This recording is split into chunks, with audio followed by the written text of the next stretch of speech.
Hello all, welcome back to the part 2 of lecture 4. In the last part found that we had a nice application of regression model in capital asset pricing model, but we found that residual though was following that independence assumptions or the homoscedasticity assumptions, but it was not following the Gaussian distribution assumptions.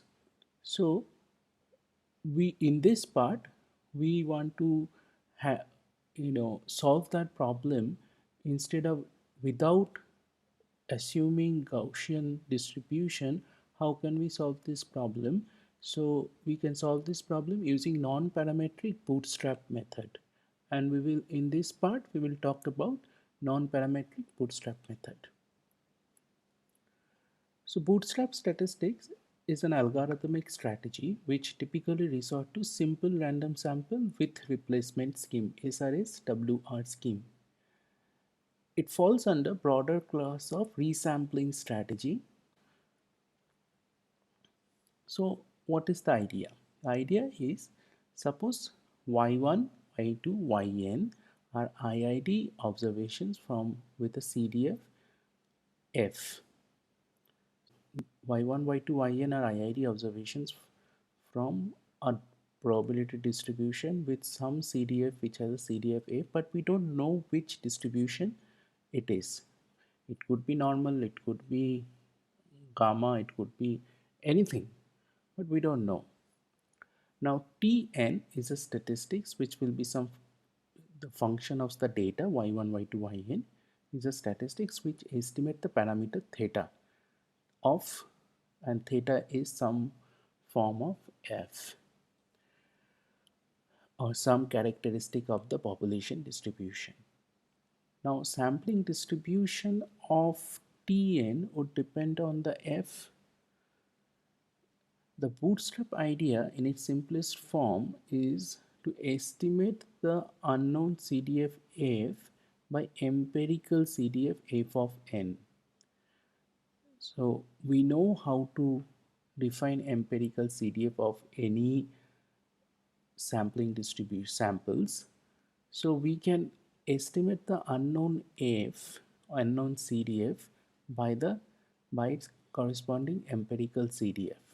Now empirical CDF Fn is the non-parametric maximum likelihood estimate of CDF f. This is a result you can show. Now bootstrap based on Fn is called non-parametric bootstrap. Now how it works? Suppose y1, y2, yn are IID observations with CDF f. Tn is the statistic with which estimates the parameter theta. The empirical CDF Fn is the non-parametric MLE of CDF f. Now we can draw sample from Fn. Drawing sample from empirical CDF f of n is same as the draw IID samples from the y1, y2, yn. Basically that is a resample from y1, y2, yn. Hence we can draw as many times as we want. We can draw as many resamples as we want. Here we are trying to understand the Bootstrap framework. So suppose y1, y2, yn are the samples which follow IID some distribution with CDF f. We don't know what distribution it is. So this is my actual original sample y1, y2, yn, from which I can calculate the Tn, the statistics, which tries to estimate the unknown parameter theta.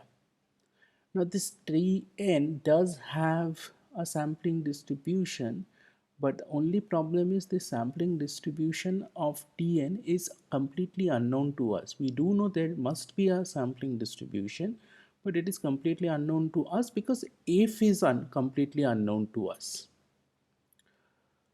Now since the sampling distribution of Tn is completely unknown to us, so variance of Tn, we cannot estimate the variance of Tn, and we cannot compute the confidence interval of Tn. So variance of Tn and confidence interval of Tn is also unknown. So we cannot do a statistical inference based on Tn because we can estimate theta with Tn, but we cannot do any statistical inference with Tn because we don't know what is the variance of Tn, we don't know what is the confidence interval of Tn. So what we can do, we can resample from this y1, y2, yn, this data set. So this is one resample data set, y11 star, y12 star, y1n star. This is another resample data set, y21 star, y22 star, y2n star. In this way, we can resample capital B many samples. B is user defined. You can choose your B. So YB1 star, YB2 star, YBN star.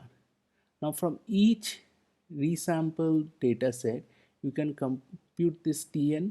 So Tn1 star is the statistic which estimates the theta using this resample data. Similarly, Tn2 star is the statistics which estimate from this resample data. Similarly, TBN star is the statistics which estimated from this resample data. Now this Tn1 star, Tn2 star, TBN star, I can draw their histogram. This histogram is the estimate of this unknown sampling distribution. We can think of this histogram is some kind of estimate of this unknown sampling distribution. Now, as we can show that as b tends to infinity, that means if we can increase the number of resamples due to strong law of large number, the T star will go to the Tn. T star is the average of these statistics, all averages of these statistics. So the T star will go to the Tn, converge to the Tn. Variance of T star will converge to the variance of Tn, and confidence interval of Tn star will converge to the confidence interval of Tn. So basically what does this mean? This means this variance of Tn is unknown to me, confidence of interval is unknown to me. We can approximate these unknown variances or the confidence intervals with the bootstrap variance or bootstrap confidence interval. So this is the beauty of bootstrap statistics. So even if original variance of the statistic is completely unknown to us, using bootstrap technique, we can still estimate the standard error of the statistics and the confidence interval of the statistic.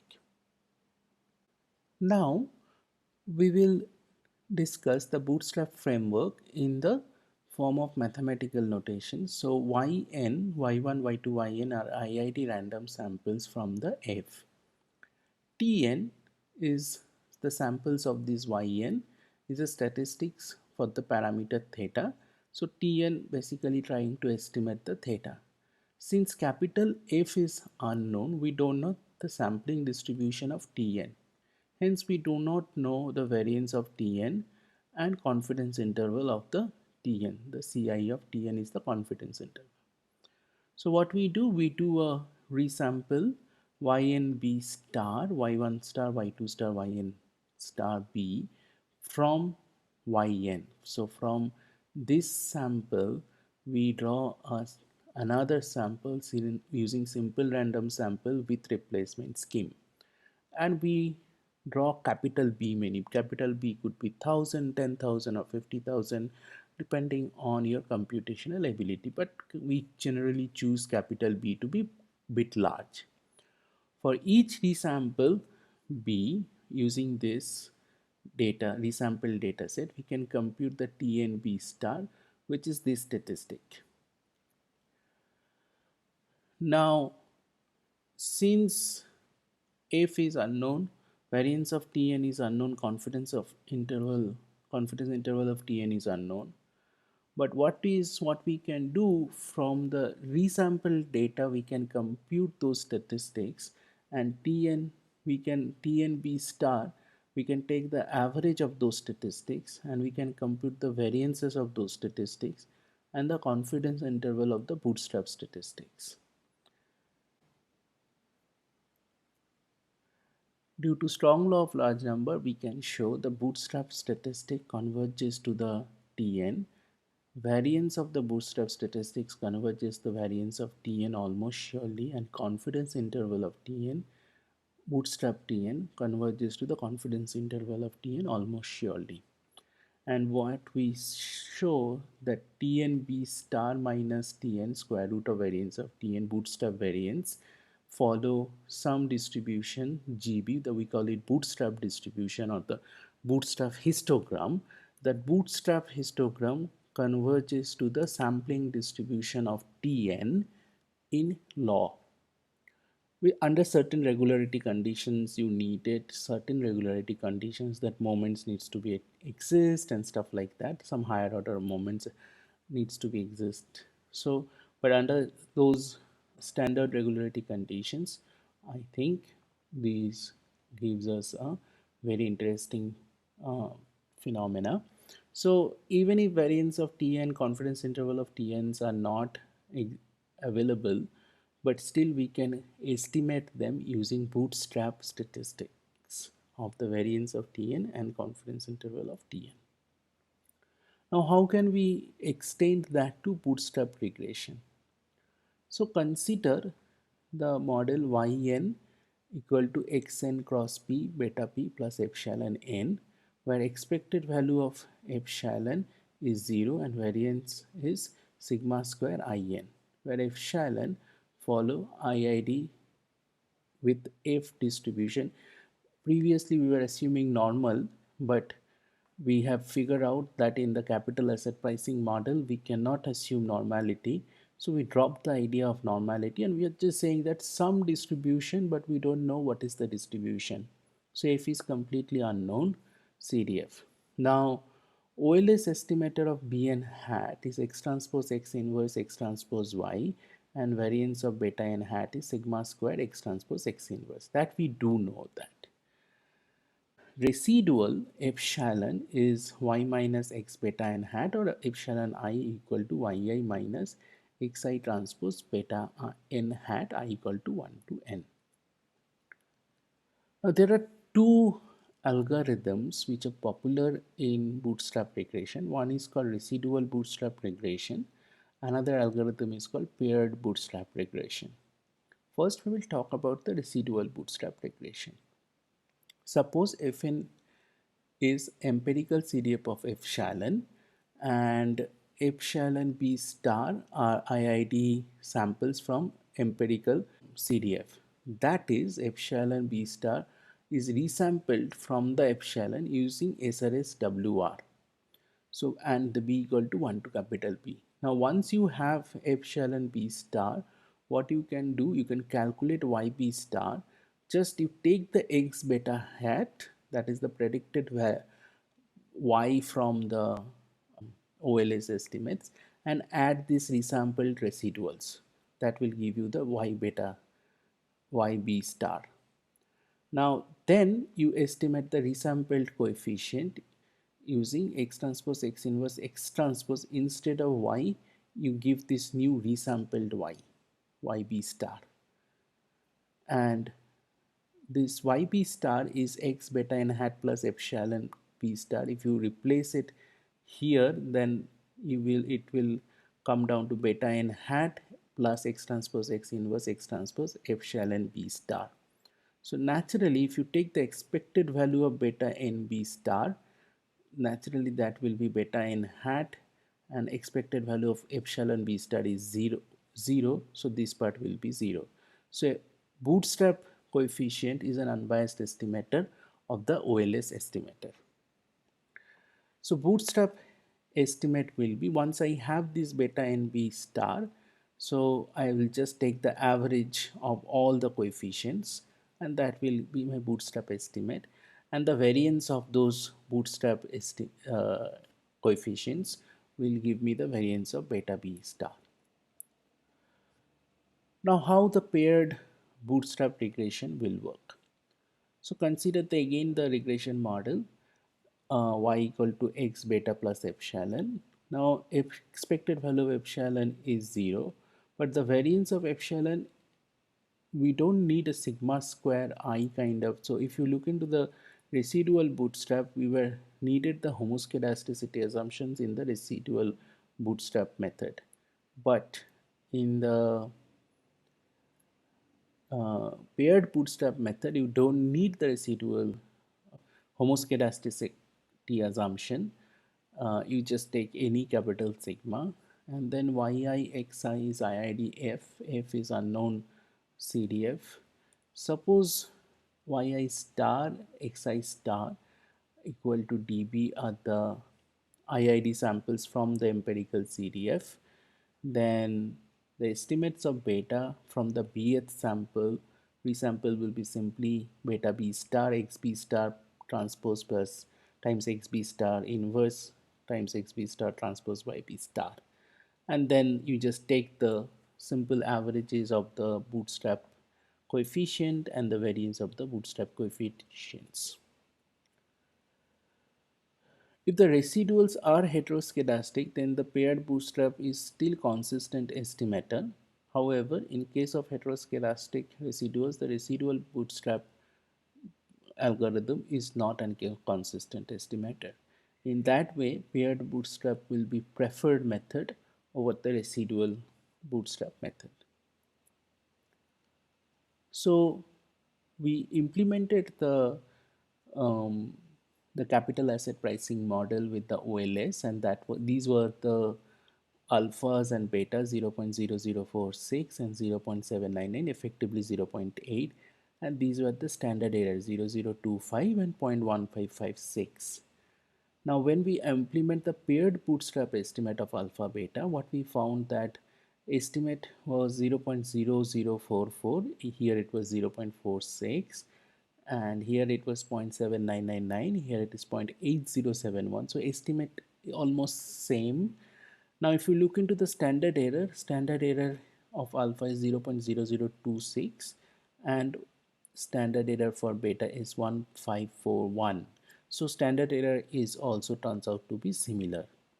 Now we can also have the confidence interval.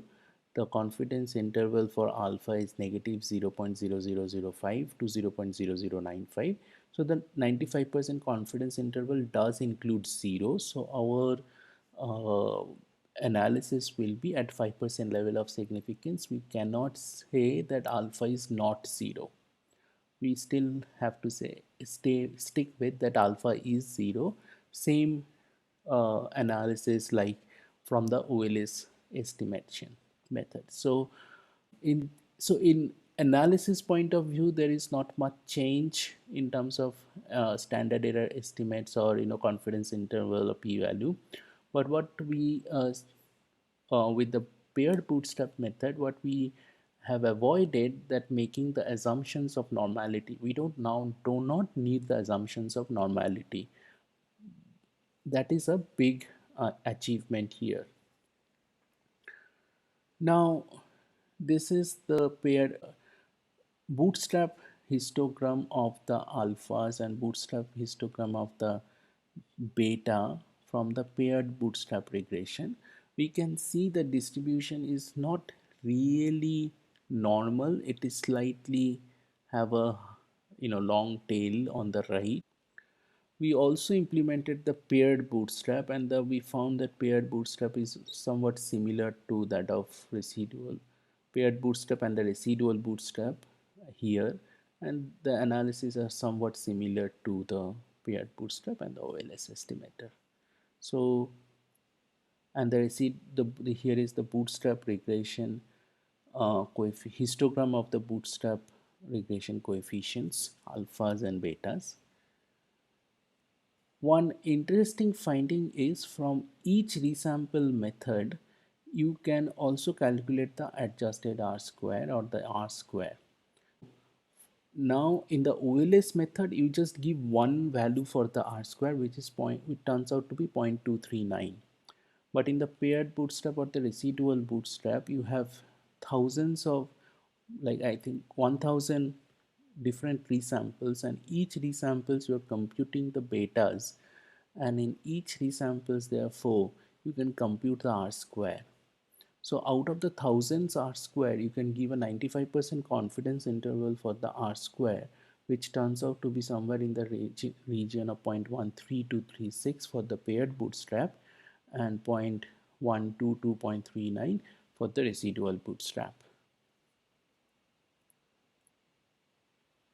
The idea of bootstrap statistics or resampling technique can be found in some other machine learning techniques such as random forest, ensemble methods, or bagging methods, etc. And these methods became later, typically in the last decade. And bootstrap statistics become a very comparatively older method, but it has many applications in predictive modeling, in machine learning, and particularly ensemble model is very useful. Thank you very much. Wish you a happy weekend. Stay safe.